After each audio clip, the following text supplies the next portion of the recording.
Hello, Star Wars toy fans. This is Jim, and thanks again for taking the time to stop by my channel. Well, the focus of today's video happens to be the Kenner Star Wars Droid Factory.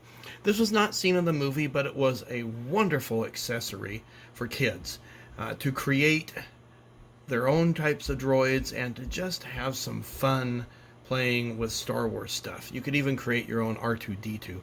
So let's start right away with looking at the box art. So here we have the box front. It says robot parts and pieces interchangeable. Build up to 5 different robots at the same time. Make hundreds of different combinations. Robot building instruction blueprint booklet included. Build your own R2-D2. It's kind of like Legos, only in the Star Wars form before they had Star Wars Legos. There's the end cap showing the Sandcrawler. We look here and it says swivel beam. So you have this crane that you can move parts with. Most parts are interchangeable, which was true. Here we have the side that has the proof of purchase seal. And then you have the other end cap that shows the purchase of the droids. And the reverse side is exactly the same. Let's take a look at the instructions. Looking here at this parts sheet, shows you every single piece that should come with your droid factory. So we have the mast, we have the boom, we have the pivot pin, the label sheet, the hook, the hydraulic tubing, which incidentally I do not have any longer, the 16 connecting pins, which I have all of them, the droid base 1, 2, 3, 4, 5, R2-D2 base, the top, the legs, center leg supports, leg pods, antenna, scoop arm, drilling arm, hook arm, pincer arm, radar unit, wheel supports, tank treads, wheels, the axles, computer housing, and finally the base stand. Now this instructions sheet, well I guess a parts sheet, I happened to get secondhand because I ended up mailing this in to get more parts. And Kenner did support this. It says, we really do care. We make each toy with lots of tender, loving care. So if something seems wrong, read the instructions again carefully. However, if any part is missing when you receive the toy or broken under normal use, we will, as a service to you, replace it free of charge. And they did just that. So the pins on the R2-D2 legs, you can call them pegs if you want, broke.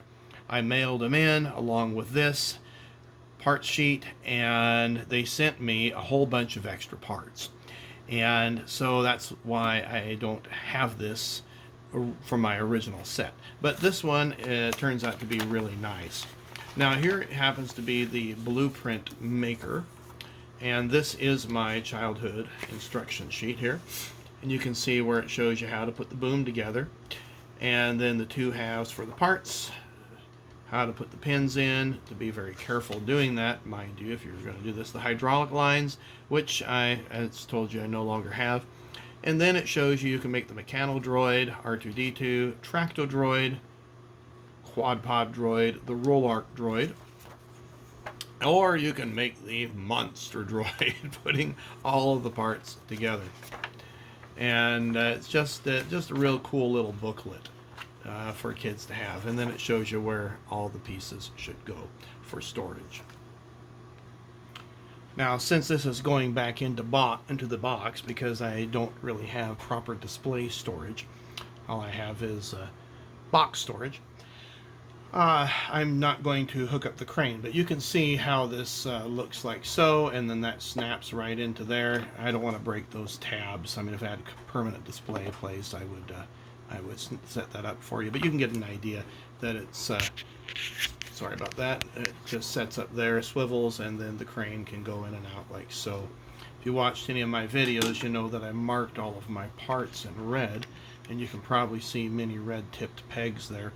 In fact, that's why all these are red, and the bottom of that's red. It's differentiated that between my brothers and my droid factory. Even painted top of that little piece red.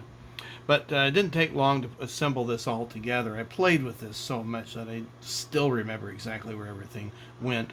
And these are all the extra, no, not that, but these are all the extra parts that came with the R2-D2 legs. And so here is the original body. You can see the sticker is very, very worn. And there's the leg there, the leg here, and then the R2-D2 head.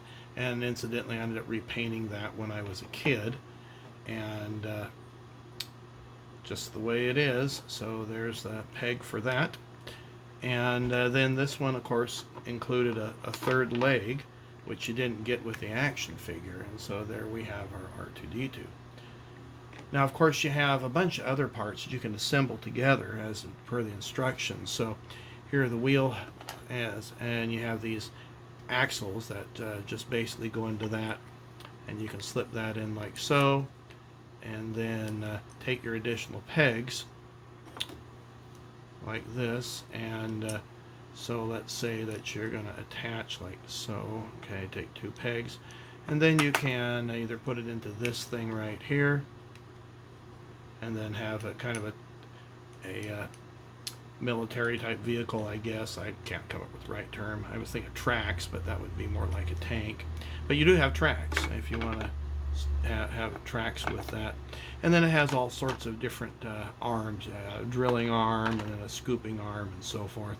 So a lot of fun for kids to play with. And there are all sorts of places for Jawas to stand.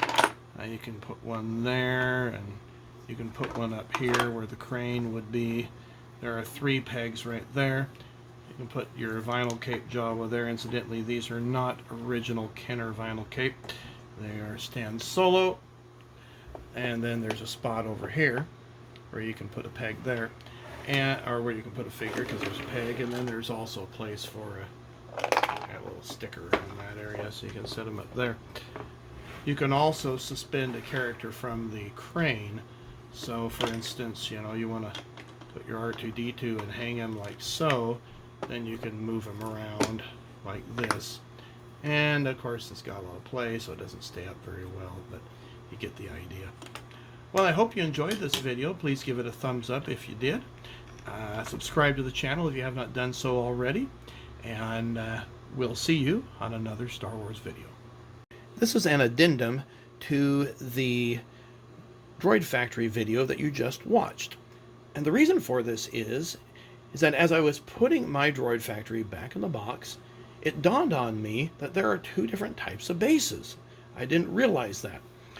Now, this is a Droid Factory I picked up for my son, and it happens to be of a much more brittle plastic, similar to the plastic that you would see with Jabba's dungeon. In fact, both the dungeons.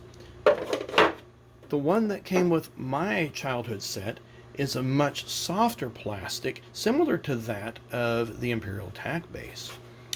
And so it's very flexible.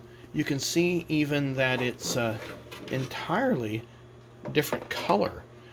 This one's got a little bit more orange in it. And again, you can hear the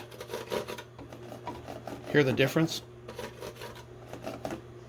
Much more brittle plastic. So I'm curious, do you guys have the Droid Factory in your collection? Which base do you do, or do you have? Which one is more common than the other? Let me know in your comments below.